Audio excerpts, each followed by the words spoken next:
Hello mga mi, tara samahan niyo ulit ako sa panibagong mini vlog ng Buhay Nanay Affiliate / Content Creator.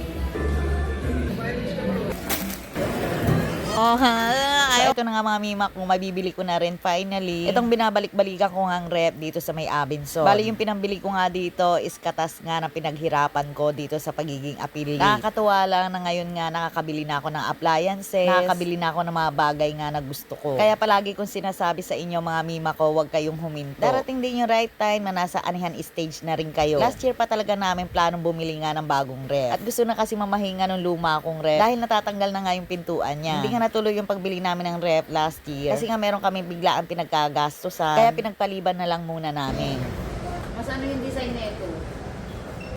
Mas sterile. So, bali, Tudor Panasonic nga yung binili ko dyan. Tapos, nagtingin-tingin na nga rin ako na itong top load automatic washing machine. Dahil ito nga yung pinaplano kong susunod kong pag-iipon ng bilhin. Bali, sa mga bago nating followers dyan na nagtatanong kung kailan daw ba ako nag-start bilang isang affiliate at kung kailan nga ba ako nag-start mag-vlog. Bali, nag-start nga ako mag-affiliate last year ng July. So, bali nga kakaisang taong ko lang. Sa pagbablog naman, itong January lang ako nagseryoso mag-vlog. Noon pa man, gumagawa na ako ng mga ganitong vlog, ganyan. Yung mga gawain sa bahay. Matagal na ako naggagawa ng mga ganong video. Pero hindi ko nga yung siniseryoso, parang trip-trip ko lang. Hindi ako dati consistent mag-upload ng mga mini vlog. Hanggang sa nagsimula nga ako mag-affiliate, doon na ako nagsunod-sunod mag-post araw-araw consistent. And to the highest level ang effort ko. Sinabi ko talaga na hindi talaga ako titigil hanggat hindi ako kikita dito. Kasi naman yung mga iba kong napapanood ng mga mami na nagbablog, abay pumapaldo na, tapos ako hindi. Abay syempre hindi naman ako papaya. Kaya ayun, at nagseryoso na nga akong gumawa ng mga mini vlog, mag-affiliate, gano'n. Nakaka-inspired naman kasi talaga na kumikita na sila ng malaki kahit nasa bahay lang. O diba? So ayun, dahil na-inspired nga ako sa kanila. So ito na nga ngayon ang mima nyo. Nakakabili na nga ng appliances, nakakapag-grocery na, nakaka-shopping. Hala! O diba? Kung nagawa nila, nagawa ko, pues magagawa nyo rin. So ayan lang muna for today's video. Hope na-inspired ko kayo.